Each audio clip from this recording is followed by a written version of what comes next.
نگران پاکستان انتظامی کابینہ حاجی شاہد اتاری نے گزشتہ دنوں اتاری کابینات کے اسلامی بھائیوں کو عالمی مدنی مرکز فیضان مدینہ باب المدینہ کراچی پاکستان میں اپنے مدنی پھولوں سے نوازا۔ جو خوش نصیب نیکی کی دعوت دینے کی سعادت پا رہے ہیں، چاہے وہ علاقوں میں، ڈویژنوں میں، کابینہ میں ذمہ دار ہیں یا شعبہ جات کے ذمہ دار ہیں، سب کو یہ سعادت مل رہی دعوت اسلامی والوں کو۔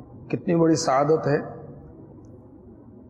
کہ تمام انبیاء کرام علیہم الصلاۃ والسلام کو اللہ تبارک و تعالیٰ نے اسی کام کے لیے دنیا میں بھیجا، نیکی کی دعوت دینے کے لیے۔ اور امام غزالی نے اس کو دین کا قطب اعظم قرار دیا، نہیں وہ ستون جس کو ہٹانے سے عمارت قائم نہ رہے، مرکزی پلر، کیوں سمجھ لیں، یہ نیکی کی دعوت ہے اور اجر و ثواب کی انتہا نہیں۔ نیکی کی دعوت دینے والے میں جو اوصاف ہونے چاہیے، سب سے پہلے تو یہ کہ اس کو مخلص ہونا چاہیے،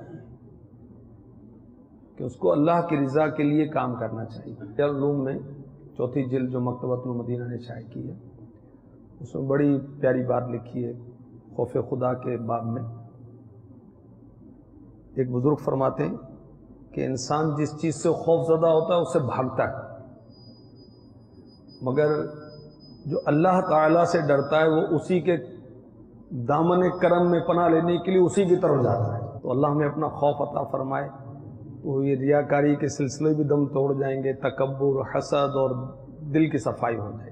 جو نیکی کی دعوت دینے والا ہے مخلص ہو، اور جب نیکی کی دعوت دینی ہے اسے تو اس کے پاس ضروری علم بھی ہونا چاہیے،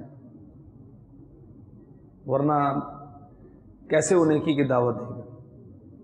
خود نیکی کی دعوت دینے کے بھی تو کچھ آداب ہیں نا، وہ کیسے سیکھے گا؟ بیان کرنا ہے، ملاقات کرنی ہے، انفرادی کوشش کرنی ہے یا مدنی مشورہ کرنا ہے، سب کے لیے علم چاہیے۔ وہ علم ہی نہیں ہوگا تو کیا ہم نیکی کی دعوت دیں گے، تو کیا مشورہ کریں گے؟ نیکی کی دعوت دینے والے کو مخلص ہونا چاہیے اور علم والا ہونا چاہیے، اس کے پاس ضروری علم بھی ہو۔